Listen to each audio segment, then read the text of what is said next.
히브리서 13장 1절입니다.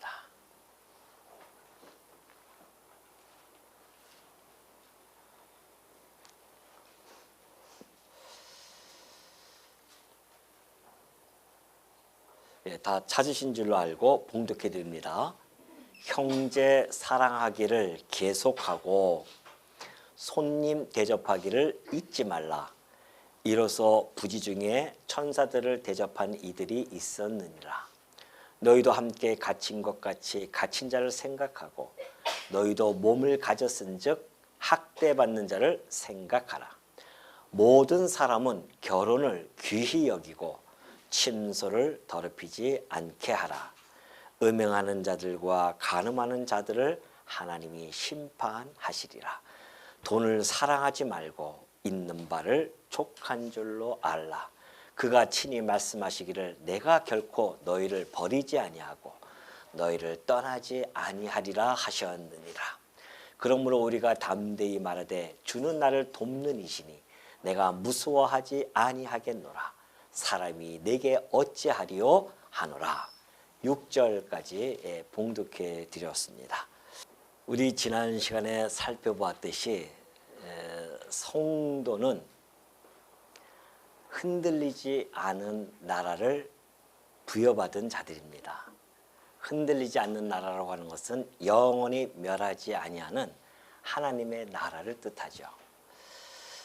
우리가 28절에 그렇게 나와 있습니다. 12장 28절에 그러니 우리가 감사히 여기자는 겁니다. 흔들리지 아니하는 영원한 나라를 우리가 부여받았기 때문에 우리는 늘 감사히 여기면서 살 수밖에 없음을 잘 피력해 주고 있습니다. 그러면서 그 뒤에 보면 그러죠. 이로 말미암아 경건함과 두려움으로 하나님을 기쁘시게 섬기라고 하십니다. 경건함, 두려움, 하나님을 기쁘시게 섬기라는 것이죠. 왜? 하나님의 그 나라를 받은 자들이 이제 이 세상에 살아가면서 하나님을 기쁘시게 하면서 살아가는 것은 성도의 마땅한 태도라는 겁니다. 그러면 어떤 것이 경건함이며 또 두려움으로 하나님을 기쁘시게 하면서 섬기는 그러한 삶일까요? 그것이 오늘 13장부터 잘 나타나 있습니다. 첫 번째가 그거예요. 형제 사랑하기를 계속 하라는 겁니다. 오늘 우리가 이 성도 거룩한 무리 하나님께서 부르셔서 예수를 그리스도로 믿는 자들은 성도라 그렇게 일컬음을 받습니다. 성도라고 하는 것은 거룩한 무리라는 것이죠. 오늘 여러분이 바로 성도들입니다. 근데 이 성도와 이 성도 간의 관계를 성경은 형제라고 그렇게 그 관계성을 정확하게 제시해 주고 있습니다. 형제라는 것이죠. 그러니까 우리가 보면은 우리가 형제라고 하는 것은 성도와 성도 간의 관계는 뭐 세상처럼 혈연이라든가 학연이라든가 지연 같은 것으로 어떤 외부적인 조건으로 인해서 형성되어진 그러한 관계가 아닙니다. 우리는 성도라는 그 무리 속에는 그런 것이 들어오지가 않죠.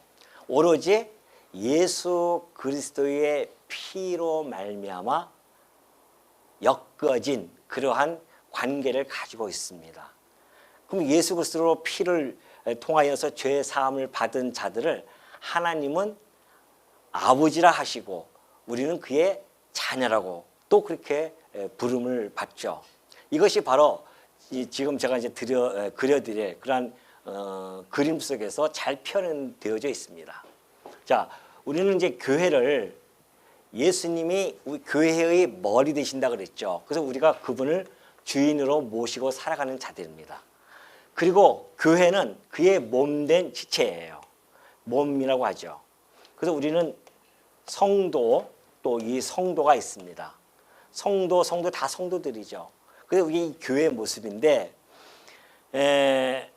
그리스도께서 이 성도와 이 성도의 관계를 맺어줬는데 뭘로 맺어줬냐면은 형제로 맺어준 겁니다. 왜냐하면 하나님께서 당신의 아들을 이 땅에 보내주셨어요. 그 예수님께서는 우리들의 하나님의 맏아들로서 이 땅에 오셨습니다.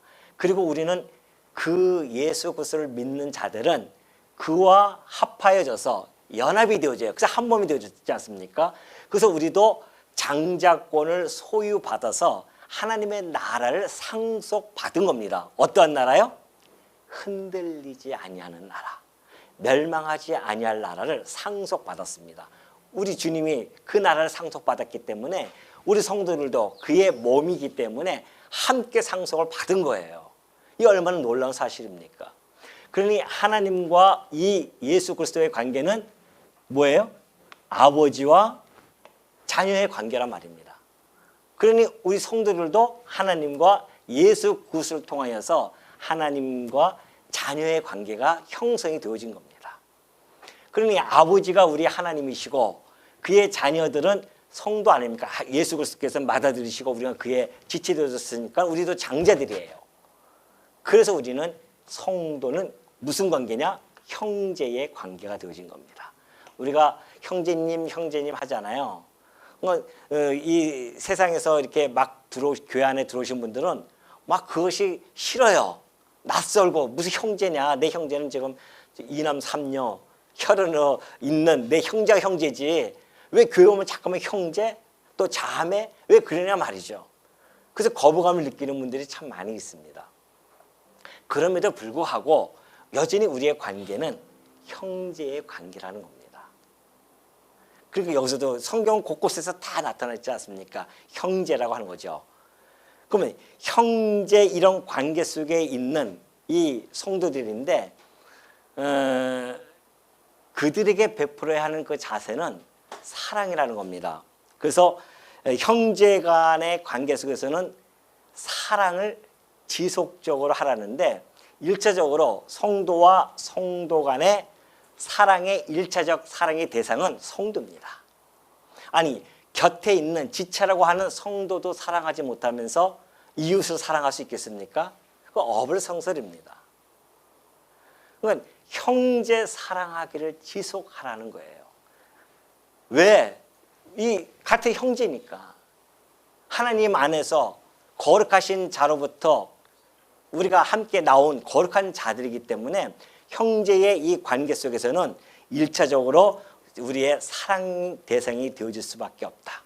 그렇기 때문에 우리는 날마다 우리 1차적 사랑 대상에 대한 그 사랑을 점검을 해야 됩니다. 내가 정말 우리 성도를 사랑하고 있는가? 내 형제, 내 곁에 있는 멀리 있는 사람 아닙니다. 지금 여러분 눈앞에 보이는 이 형제들을 내가 지금 사랑하고 있는가?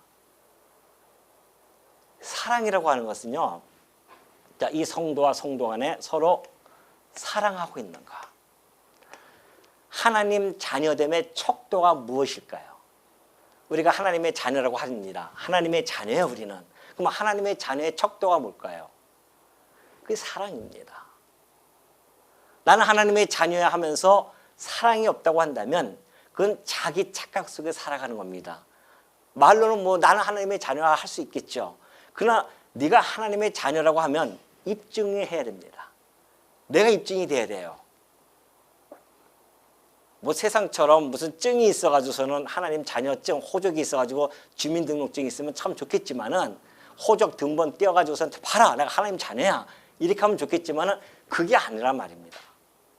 그런 게 없잖아요. 그럼 우리가 하나님 자녀라고 하나님 자녀됨에 우리가 입증을 어떻게 해주냐 말이죠. 사랑이라는 겁니다. 서로 사랑하지 아니한다고 한다면 하나님의 자녀됨을 입증이 안 되는 겁니다. 그래서 우리가 날마다 1차적으로 내 사랑하는 대상, 그 성도에 대한 사랑을 내가 지금 잘 하고 있는지 점검을 해야 된다는 겁니다. 사랑을 지속적으로 해야 돼요. 관심을 가져야 된단 말입니다. 뿐만이 아니라 격려도 해줘야 되고 때로 위로도 해주고 권면도 해야 할 필요성이 있고요. 그런가 하면은 정말 따뜻하게 대접도 해줘야 됩니다. 그것이 성도 간의 관계예요. 말로만 사랑하는 것은 사랑이 아니라는 것이죠. 이제 요 뒤에 보면은 야고보서에 가면 그렇지 않습니까? 말로야 누가 못합니까? 아유 따뜻한 밥 좀 가서 드시지 추운데 왜 이렇게 추운데 이렇게 드셔요 하면서 말은 다 할 수 있어요. 안 그렇단 말입니다. 사랑이라고 하는 것은 그 행동으로 나타나지 않으면 입증이 안 되어지는 겁니다. 그러니까 우리가 일체적인 성도를 서로 사랑하지 못하면서 내가 하나님의 자녀라 그렇게 말한다고 하는 것은 그것은 앞뒤가 안 맞는 이야기입니다. 만약에 우리 안에서 사랑이 나타나지 않는다 하면은 마치 소금이 짠맛을 잃은 것과 똑같습니다. 소금이 짠맛을 잃으면 뭐해? 어디에 버려집니까? 길가에 던져지는 거죠. 성도가 사랑이 없다? 그는 소금이 짠맛 없는 것 같은 이야기입니다. 버려지는 거죠. 그러니까 우리가 성도와 서로 간에 정말 힘들 때 뒤돌아보고 서로 이 지속이에요. 이게 한번 사랑하고 끝나는 것이 아니라 지속적으로 사랑하면서 날마다 나를 체킹해야 되는 것이 바로 그 이유다. 내가 정말 내가 현재를 지금 미워하고 있지는 않는지, 혹시 저 사람을 내가 시기하고 있지는 않는지. 이상하게 이 성도가 잘 되면은 내 배가 아파요. 그래서 그게 지체예요. 이 성도가 아프고 힘들고 어려우면은 그 뒤돌아보지도 않고 가만히 그냥 말로만 아이고 빨리 났으면 좋겠네요. 그렇게 하면 그게 형제야 말이죠. 정말 죽 한 그릇이라도 가서 사드려야 되고 옆에서 힘들면은 곁에서 가서 찾아뵈서 기도도 해주고 이런 것이 성도 간에 나타나는 그런 지속적인 사랑의 관계입니다. 그걸 지금 히브리서 기자는 그때 당시 이 성도들을 향해서 지금 하나님을 기쁘시게 섬기는 삶이 무엇인지를 하나하나 지금 열거해 가고 있는 것 중이죠. 그러면서 이 유기적인 관계 속에서 이 하나님 아들 그리스도로 머리로 한 지체인데 유기적인 관계인데 사랑을 하라는데 문제는 이게 잘 안 되잖아요. 솔직히 우리 잘 안 된단 말입니다. 그러니까 우리가 구약시대 때에 하나님께서 율법을 주었어요. 이스라엘 백성들에게. 그 율법의 핵심이 하나님을 사랑하고 이웃을 사랑하라 이거 아닙니까? 근데 못 지켜요 그들이. 지킬 수가 없습니다. 사실 여러분들도 그거 지킨다고 하는 것은 사실 그렇게 쉽지 않죠. 거의 안 될 겁니다. 사랑한다고 하는 것은. 그래서 예수님이 이 땅에 오신 겁니다.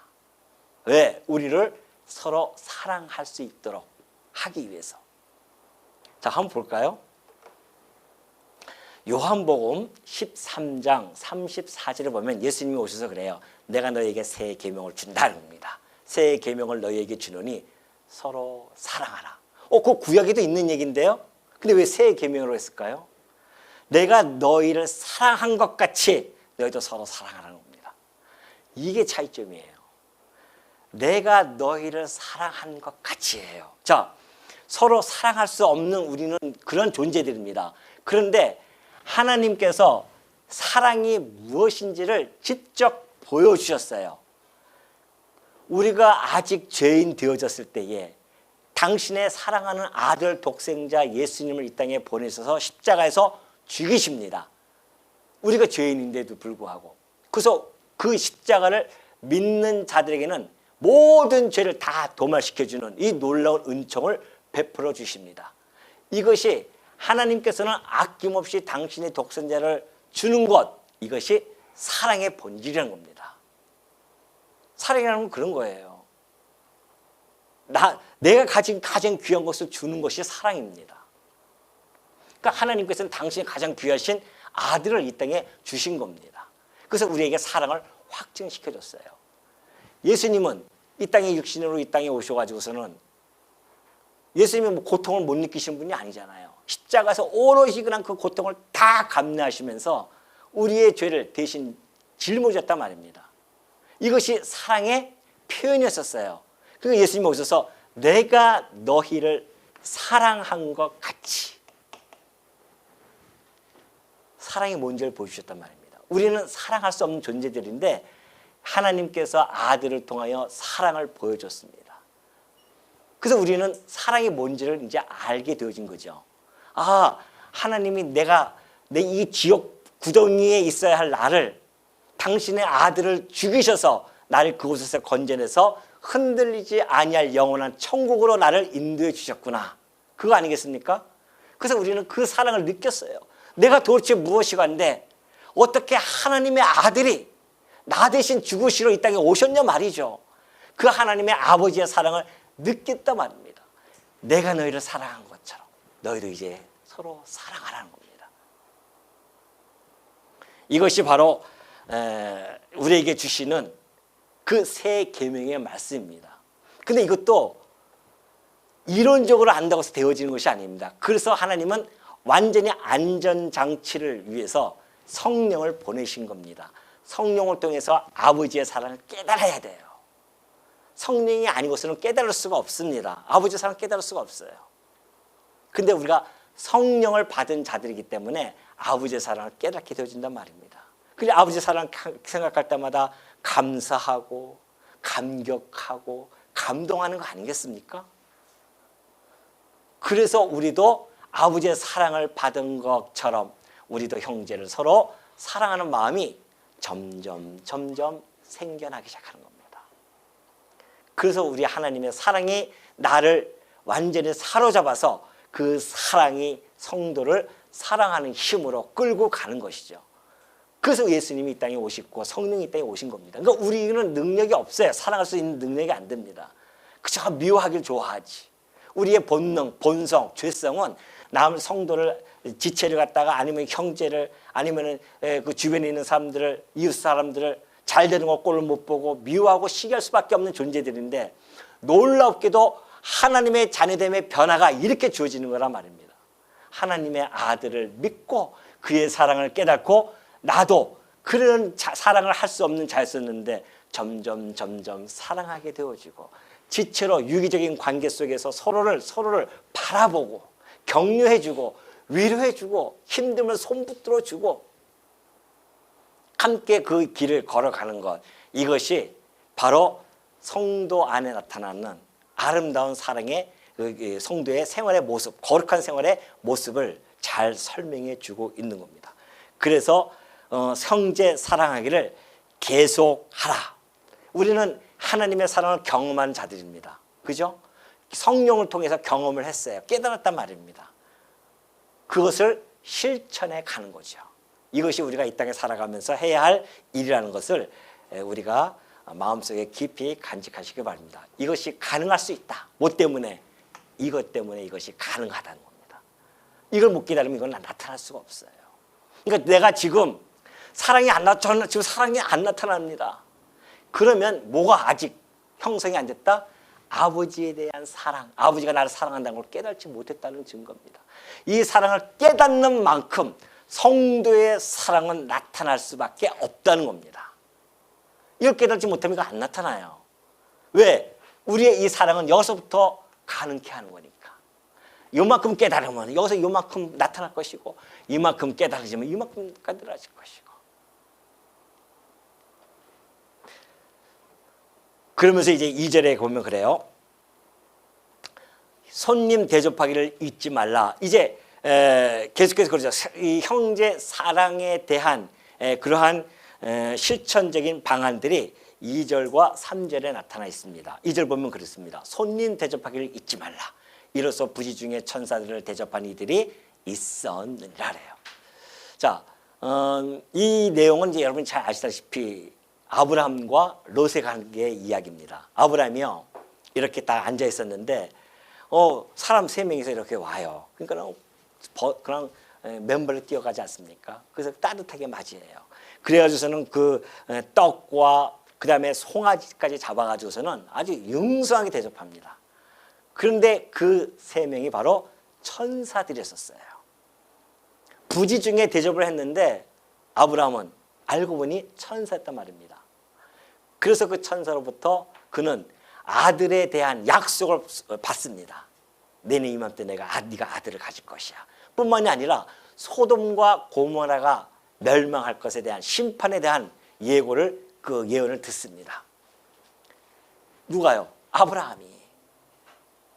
그리고 롯도 마찬가지입니다. 롯도 이렇게 있다가 보니까 천사 2명이 있다가 왔어요. 근데 그 천사인지 모르죠. 그래서 그 천사를 집에 받아들이고 그 소돔 사람들이 막 그 사람을 그 천사들을 갖다가 해하려고 할 때에 그때 그걸 막 아주 적극적으로 막으면서 했다는 자 아닙니까, 롯이? 그로 인해서 그는 소돔이 멸망할 때 거기서 건짐을 받습니다. 롯과 두 딸은 거기서 건짐을 받죠.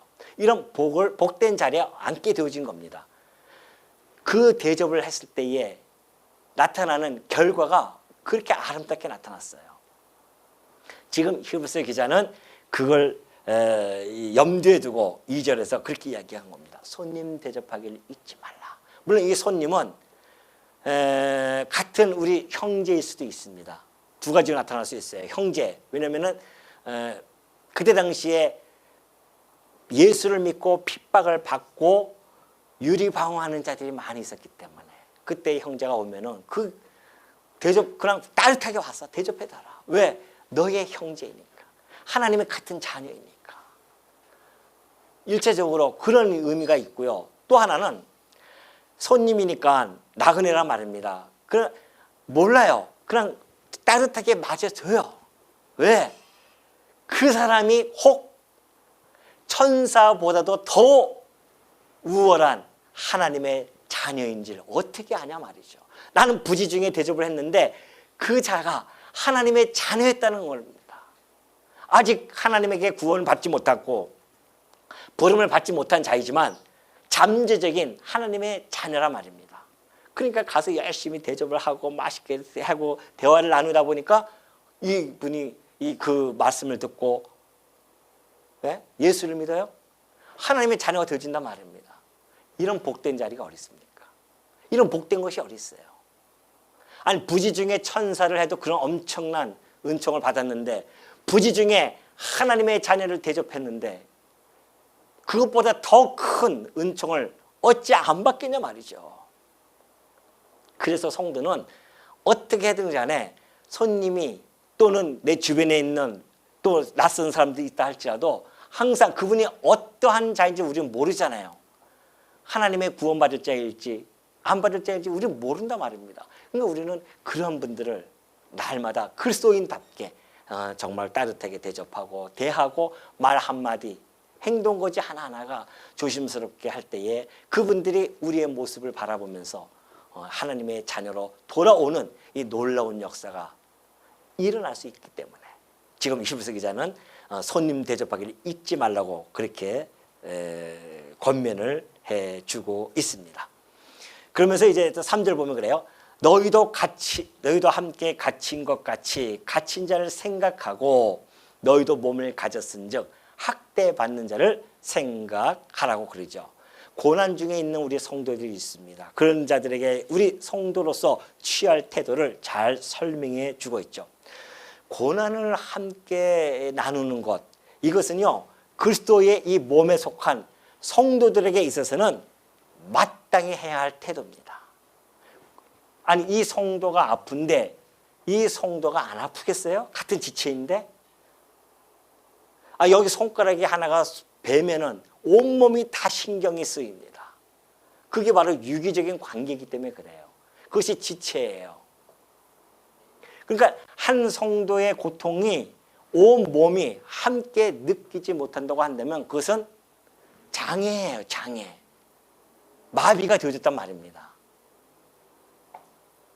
건강한 육신이라고 한다면 당연히 느껴야 됩니다. 동일한 고통을 분명히 느낄 수밖에 없죠. 이것이 바로 지체의식입니다. 우리는 날마다 이 지체의식을 가지고 살아야 돼요. 성도만큼 뛰어난 공감 능력을 가진 자가 없어야 된단 말입니다. 아니 공감 능력이 없어요. 이 성도가 아픈데도 아휴 아프냐 마나 나하고 무슨 상관이 있는지 전화 한 통 안 하고 뭐 찾아보지도 않고 그렇다고 한다면 무슨 그게 지체로서의 유기적인 관계가 지금 형성되어져 있냐 말이죠. 지금 단절되어져 있는 상태입니다. 마비가 되어졌어요. 단절되어. 그러니까 지체의 고통을 내 고통으로 느끼지 않습니다. 분명히 얘기하잖아요. 함께 갇힌 자, 예수 그리스도를 믿음으로 말미암아 신앙으로 갇힌 자가 있어요. 그 갇힌 자를 너희도 갇힌 자를 생각하라는 겁니다. 왜? 너희도 몸을 가졌는데 너도 네가 힘들면 그 사람도 힘들지 않겠느냐는 거죠. 그러면서 학대받는 자가 있어요. 예수 그리스도를 믿음으로 말미암아 신앙으로 학대받는 자가 있다. 그런 자들을 내가 생각하라. 형제들의 고난이 자신과 무관하다고 생각이 되어진다고 한다면 엄밀히 따져서 성도라 어떻게 할 수 있겠냐 말이죠. 물론 아직 좀 연약하고 미성숙하기 때문에 그럴 수는 있어요. 그러나 우리가 이 말씀 안에서 자꾸 자라나게 되어지면 자동적으로 이 성도를 생각하는 마음은 이루 말할 수가 없게 되어진다는 것이죠. 그러니까 보십시오. 베드로가 옥에 갇혔을 때요, 온 교회가 아주 그냥 베드로를 위해서 얼마나 간절히 기도하는지 모릅니다. 그것이 지체의식이에요. 공감 능력입니다. 우리 성도가 한 분이 아프시면은 온 성도가 우리가 수요일마다 기도하지 않았습니까? 그 공감 능력이에요. 이번에 우리 집사님하고 권사님 아프셔가지고는 수술 받고 했잖아요. 온 성도들이 다 기도해 줄 뿐만이 아니라 직접 찾아가서 진짜 힘들다고 뭐라도 하나 사드리고 가고 이런 모습들이 얼마나 아름다운 모습입니까? 그게 지체의 모습이에요. 그런 것들이. 그래서 이 초대교회 때 보면요, 정말 그 어떤 철학자가 기록을 한 것이 있습니다. 뭐라고 기록했냐면은 저 그리스도인들은 참 희한하더라는 것이죠. 왜? 그 동료가 예수 그리스도를 믿는 그 신앙 때문에 갇혀 있으면은 가가지고서는 함께 그 모든 수단을 써서 필요한 대로 다 원조를 했대요. 성도가 갇혀 있으면. 그럴 뿐만이 아니라 만약에 보석금을 내서 그 사람을 감옥에서 꺼낼 수만 있다고 한다면 온 교회는 성도는 힘을 합해서 그 보석금을 내고 그 성도를 끄집어내는 이런 일들. 그러니까 그 헬라 철학자가 이상하다는 것이죠. 왜 저 사람들은 저런 일에 행동을 할까? 그리고 순교를 당하는 자가 있었어요. 그러면 순교를 당하면은 그 순교를 당하는 때까지 옆에서 같이 보살펴 주고, 그리고 순교의 현장에까지 그 위험하지 않습니까? 예? 옛날에 그전에는 예수님 가실 때에 베드로 가다가, 베드로가 누구예요? 이 사람도 그 믿는 사람이라 하니까는 나는 아니라고 하잖아요. 물론 이제 베드로가 그랬었죠. 그거는 그 예수님께서 이제 끌려가실 때. 그리고 이 십자가 지고 끌려가실 때도 믿는 자들이 함부로 내가 믿는다고 그렇게 얘기하지 아무도 없습니다. 두렵잖아요. 그런 위험한 곳에 성도들이 함께 현장까지 가서 그가 정말 불에 타서 죽을 때 함께 기도하면서 힘과 격려를 해주면서 우리 하늘나라에서 같이 봅시다. 이런 모습들이 너무나 잘 나타나 있었다는 겁니다. 초대교회 때. 오늘 이 시대에 살아가는 우리 성도들이 본받아야 할 우리 믿음의 선배들의 삶의 모습 아니겠습니까? 우리 빌립보서에서 공부했듯이 에바브로디도가 정말 바울 곁에 가서 희생하고 자기 죽을 병에 걸릴 정도로 그렇게 보살폈던 그런 모습들, 이런 모습들이 다 그때 당시에 나타났던 형상들이었습니다. 그걸 지금 히브리서 기자도 잘 이야기해 주고 있죠. 그렇기 때문에 우리 이 그리스도인들의 이 사랑 고백이라고 하는 것은요, 단순히 말로 그치는 것이 아닙니다. 우리의 사랑 고백에는 힘과 행동이 함께 담겨 있어야 된다는 겁니다. 그 우리의 행동은 믿음과 일치가 돼야 되죠.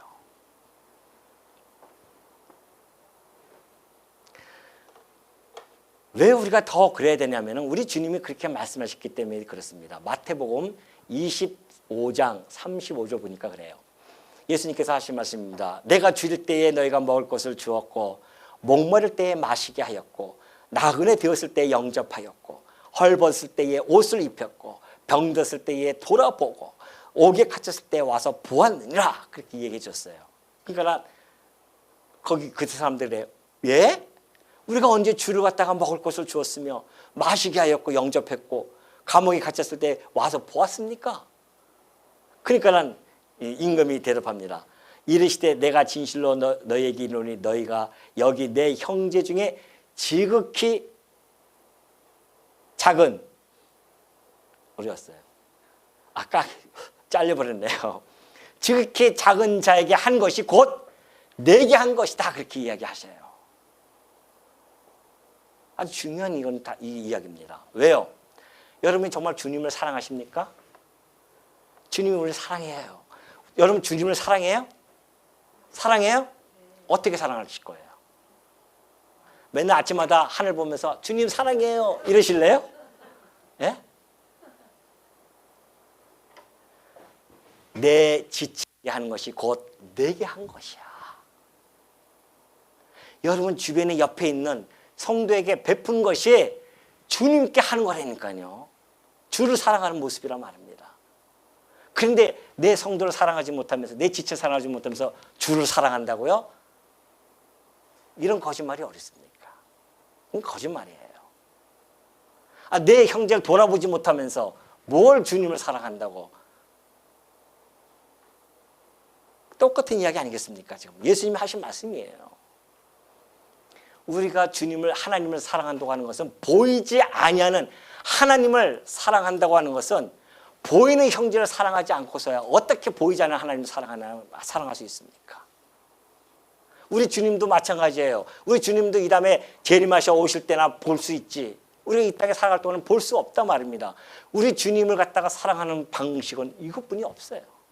주의 지체를 서로 사랑하는 것. 이것이 우리 주님을 사랑하는 방식입니다. 내 형제를 미워해요? 주님을 미워하는 거라니까요. 내 형제를 비방해요? 주님을 비방하는 겁니다. 뭣도 모르고 우리가 막 하고 있죠. 뭔지 모르고 한단 말입니다. 왜? 사단의 괴계에 빠져가지고 살 때는 우리가 막 그렇게 해버려요. 아니란 말입니다. 내 형제를 갖다가 대하는 것이 곧 내 주님을 대하는 것과 동일하다는 것을 잊지 마시기 바랍니다. 오늘 이 말씀이 바로 그 말씀이에요. 그러면서 다시 한번 제가 말씀드리면은, 자, 예를 들어서 갇혔어요. 갇힌 자들은 갇힌 자로서의 하나님께 시험을 받는 중이에요. 뭐에 대해서? 그 믿음의 연단을. 그 믿음, 네가 이래도 날 믿을 것이냐는 것이죠.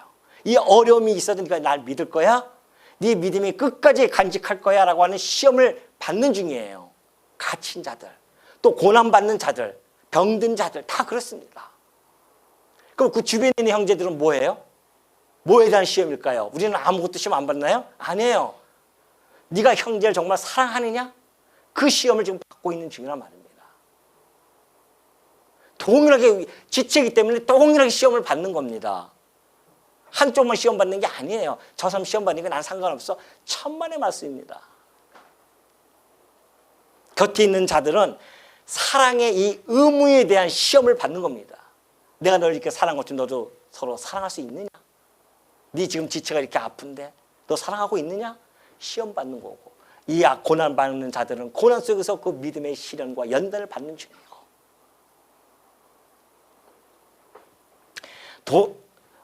4절, 모든 사람은 결혼을 귀히 여기고 친소를 더럽히지 않게 하라.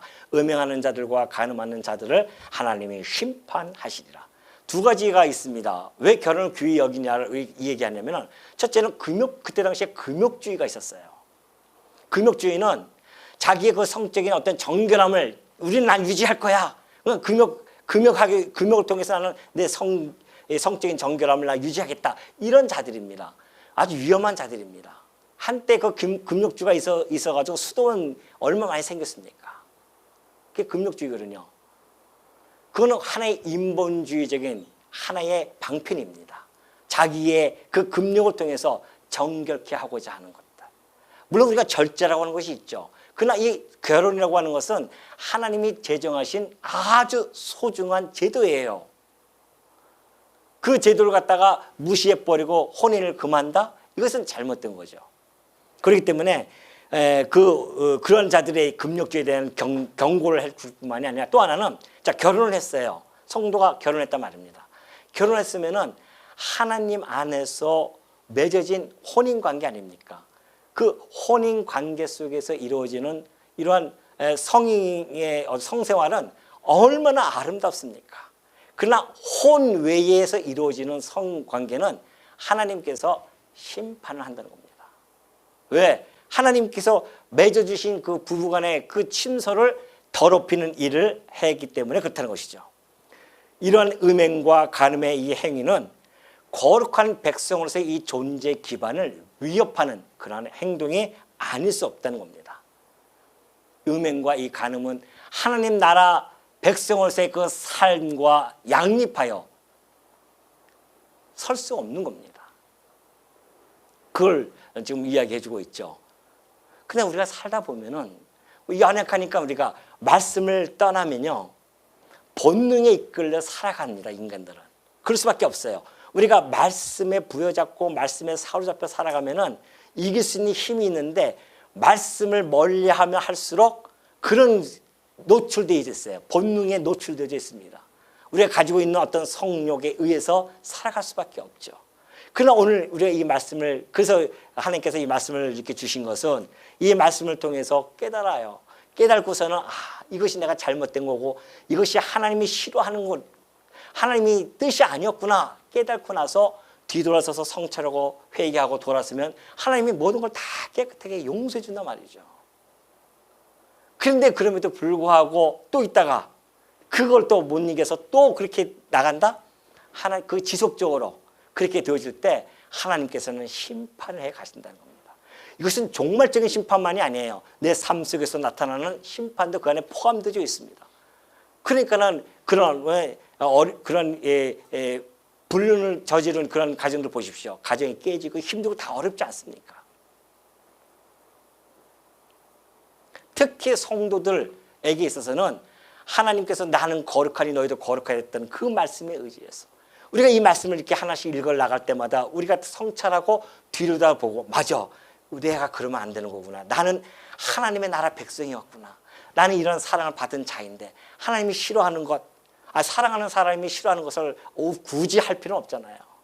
그래서 우리가 기도하면서 나의 이 어떠한 이 탐욕 이런 것들을 절제해달라고 하는 절제영도 기도해야 되고 그 가운데서 우리가 점점 성화되어지는 거룩한 삶으로 살아가는 그런 모습으로 변화되어진다는 것을 잊지 마시기 바랍니다. 지금 그걸 이야기해 주고 있죠. 그러나 우리가 성도로서 음행과 간음을 멀리해야 하는 결정적인 이유가 있습니다. 자, 고린도전서 6장 15절의 말씀이에요. 물론 이것은 이제 우리가 수요일 날 고린도전서 할 때 더 자세하겠지만은 여기서는 간단하게 제가 말씀드릴게요. 너희 몸이 그리스도의 지체인 줄 알지 못하느냐. 우리의 몸이 그리스도의 지체예요. 내가 그리스도의 지체를 가지고 창녀의 지체를 만들겠느냐? 결코 그럴 수 없느니라. 창녀와 합하는 자는 그와 한 몸인 줄 알지 못하느냐? 이랬을 때 둘이 한 육체가 된다 하였나니 주와 합하는 자는 한 영이니라. 우리는 주와 합한 한 영이에요. 주님과 같은 영입니다.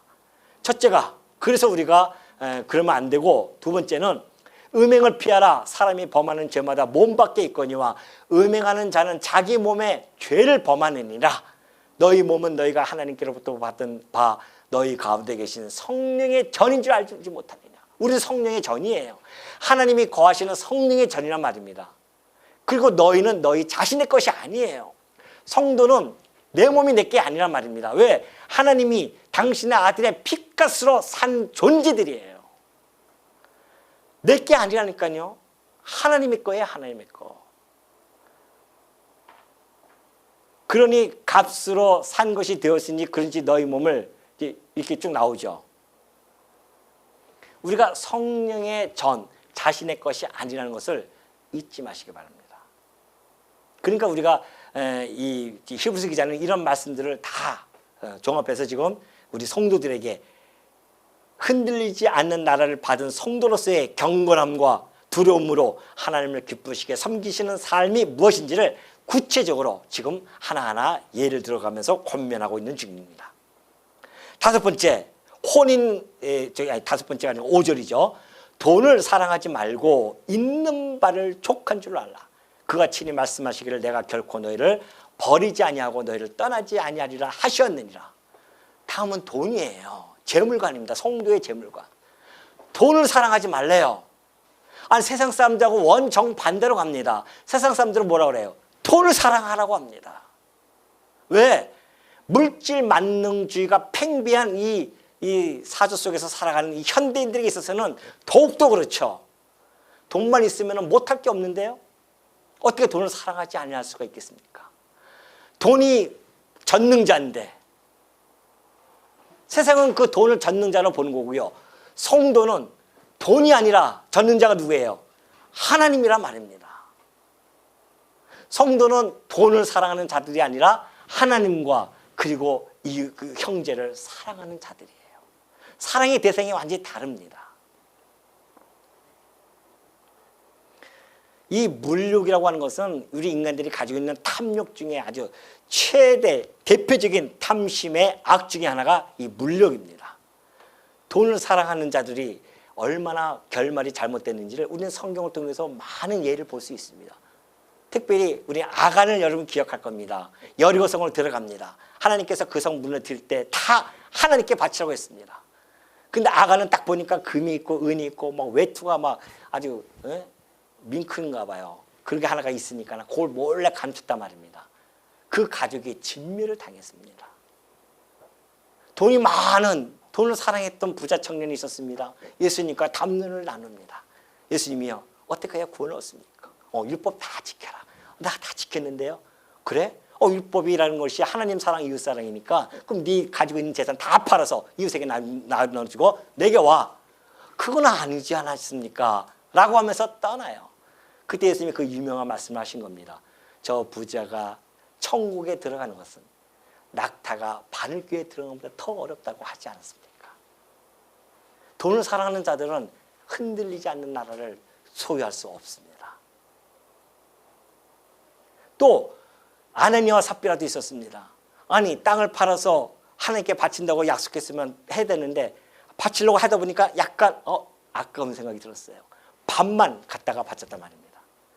하나님의 심판을 받고 두 부부는 그 자리에서 다 직사해버렸습니다. 그러니까 여러분들 우리가 돈을 사랑한다고 하는 것은 일만 악을 사랑하는 것과 같다는 것을 너무나 잘 알고 있죠. 이것이 바로 디모데전서 6장 10절에서 바울도 같은 사상 속에서 전해지고 있습니다.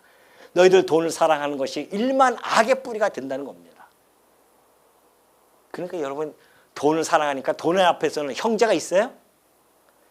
돈 앞에서 형제 있어요? 없어요. 부모 자식 없어요. 천륜과 인륜을 다 무너뜨리는 것이 돈입니다. 그만큼 이것이 무서운 겁니다. 돈 자체가 나쁜 게 아니에요. 돈을 갖고자 하는 그 탐심, 우리 안에 있는 탐심이 나쁜 것이지. 돈을 얼마 줬습니까? 이것을 탐내는 자들은 미혹을 받아 믿음에서 떠나 많은 근심을 해서 자기를 찔렀도다. 그러면서 한 사람의 두 주인을 섬기지 못할 것이니 혹 이를 미워하고 저를 사랑하거나 혹 이를 중히 여기고 저를 경히 여김이라. 너희가 하나님과 재물을 겸하여 섬기지 못합니다. 하나님과 재물이 같은 자리에 놓여서 지금 설명이 되어지고 있습니다. 성도는 하나님과 재물을 함께 겸하여 섬길 수 없는 자입니다. 우리는 하나님만을 섬깁니다. 그리고 하나님께서 주시는 이 돈을 우리는 사용하면서 살아가는 자들이지, 그 돈의 노예가 되어져서 살아가는 존재가 아님을 잘 보여주고 있습니다. 그렇다고 한다면 이것이 쉬운 일이에요? 돈을 안 사랑하면 어떡합니까? 돈도 사랑하지 말고 또 뭐라고 합니까? 있는 바를 족한 줄 알아요. 있는 바를 족하려. 내가 오늘 가서 해가지고서는 돈을 일당을 해가지고서는 10만 원을 벌었습니다. 그거 오늘 받은 거 있는 걸 족한 줄 알라는 겁니다. 어떤 사람들도 이렇게 얘기하면 또 잘 알아들어가지고 맞아, 돈을 사랑하면 안 돼, 일도 안 해. 하지 마십시오. 어떻게 됐는지 지난번에 말씀드렸죠. 궁핍이 어떻게 해요? 도적같이 옵니다. 최선을 다해서 일을 해야 됩니다. 남보다 더 열심히 일해야 되죠. 성도에게는 근면함이 있어야 됩니다. 그리고 그 최선을 다한 결과물, 그 결과물을 자족하라는 겁니다. 그 성도에 가지고 있는 재물관이에요. 오늘 하루 열심히 12시간 일했는데 3만 원밖에 못 벌었어요? 이게 뭐야가 아니에요. 어저께 내가 8만 원인데 이게 3만 원이야? 성도의 자세가 아니라는 겁니다. 오늘 3만 원 줬으면 하나님 감사합니다. 자족하는 거예요. 지족하는 거예요. 자족, 스스로 족하고 지족이라고 하는 것은 자기 분수대로 족한 줄 알고 살아가는 것이죠. 저 사람은 왜 100만 원 버는데 나는 왜 하루에 3만 원밖에 못 봅니까? 그것이 지족을 깨는 행위입니다. 우리가 분수를 알아야 된단 말이죠. 그러면 하나님 내게 글씨 요만큼 줘서 내게 주신 분량이 요거 분복이 이거면 그 분복 따라 감사하면서 살아가는 것이 성도가 가지고 있는 재물관입니다. 그게 그렇게 쉬웁니까? 예. 왜 그래야 되는지를 바로 이 뒤에서 잘 설명해 주고 있기 때문에 그렇습니다. 지족의 삶이라고 하는 것은 그가 친히 말씀하시기를 내가 결코 너희를 버리지 아니하고 너희를 떠나지 아니하니라 하셨다고 했습니다. 이것은 신명기 3장 16절에 있는 말씀입니다. 신명기 3장 31장 6절에 보면 그래요. 너희는 강하고 담대하라. 두려워하지 말라. 그들 앞에서 떨지 말라. 이는 내 하나님 여호와 그가 너와 함께 가시며 결코 너를 떠나지 아니하시며 버리지 아니하실 것입니다. 하나님께서는 당신의 자녀를 떠나지도 아니하시고 버리지도 아니하신다는 겁니다. 이게 믿어져야 돼요. 그래야 지족의 삶을 살 수가 있습니다. 이 지족의 삶은 하늘에 계신 우리 아버지께서 아버지에 대한 신뢰, 확신이 없이는 이 지족의 삶을 살 수가 없습니다. 하나님은 나를 떠나지 아니하셔. 버리지 아니하셔. 이사야 49장 보십시오. 여인이 어찌 그 젖먹는 자식을 잊겠으며 자기 태에서 난 아들을 긍휼히 여기지 않겠느냐. 그들은 혹시 잊을지라도. 부모가 자식을 버린 자가 있어요? 요즘 많이 있잖아요. 그 얘기예요. 그들은 혹시 잊어서 버릴지라도. 인간이기 때문에 그럴 수도 있어요. 그러나 나 하나님은 너를 내 자녀들을 잊지 아니한다. 이런 얘기 아닙니까? 떠나지도 아니하시고 버리지도 아니하시고 잊지도 아니하시는 분이 하나님이십니다. 우리가 그의 자녀라니까요. 우리의 신분이. 근데 뭐가 걱정을 해요? 6절 보면 그러잖아요. 그러므로 우리가 담대히 말하되 주는 나를 돕는 이시여 내가 무서워하지 아니하겠노라. 사람이 내게 어찌하리요 하노라. 아, 주님은 나를 돕는 자이시구나. 나의 주권자, 나의 삶을 인도해 가시는 분이시구나. 이것이 믿어지니까 어떻게 돼요? 두려워하지 않고 무서워하지 않는단 말입니다.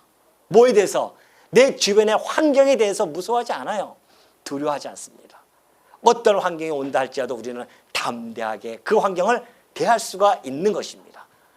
여기서 사람이 내게 어찌하리요 하는 것은 그 환경을 이야기하는 거죠. 그 환경이 내게 어찌하겠냐 말이죠. 왜? 우리는 환경에 지배를 받는 자들이 아니라니까요. 환경을 지배하고 살아가는 자들입니다. 그런 자들이 하나님의 자녀예요. 그러니까 오죽하면 염려할까 봐 우리 주님이 오셔서 직접 하신 말씀이 뭡니까? 야, 공중에 나는 새를 보아라. 그들이 심고 거두지도 아니하는데 내가 먹여 살리지 않느냐 말이죠. 들풀에 있는 그 들풀, 길가에 있는 들풀 한번 보아라. 심지도 않고 그들이 매이지도 않지만은 내가 솔로몬보다 더 아름다운 옷을 그에게 입히지 아니하냐 말이죠. 아니, 공중의 새도 그리하고 들풀도 그리할지언데 우리가 아버지라고 부르는 그 하나님께서, 전능자 하나님께서 우리를 갖다가 굶기시고 입히지 않고 그러시겠습니까? 이스라엘 백성들이 40년 광야 동안에 살아가는 동안에 그들은 옷이 헤이지도 않고 굶주리지도 않고 그렇게 살아왔습니다. 그 광야에서도. 그런데 오늘같이 이렇게 풍요로운 세상 속에서 하나님께서 우리를 갖다가 굶기시겠냐 말이죠. 염려하지 마십시오. 이것은 세상 사람들은 무엇을 먹을까, 무엇을 입을까 염려하지만 하나님의 자녀들은 그런 걸 염려하는 자들이 아닙니다. 그렇기 때문에 우리가 돈을 사랑하지 않을 수 있는 힘이 있는 겁니다. 왜?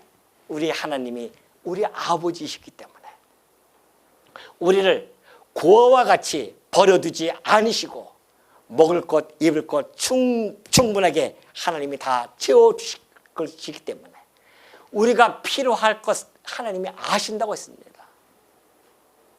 그러니 우리가 이 땅에 살아가면서 얼마나 담대하면서 염려하지 않고 살아갈 수 있냐 말이죠. 많은 성도들이, 많은 지체들이요, 이 세상 많은 기독교인들이 이 하나님을 믿으면서 여전히 염려하고 근심하고 걱정하면서 살아갑니다. 왜요? 관념적인 하나님을 믿기 때문에 그래요. 우리가 믿는 하나님은 관념적인 하나님이 아닙니다.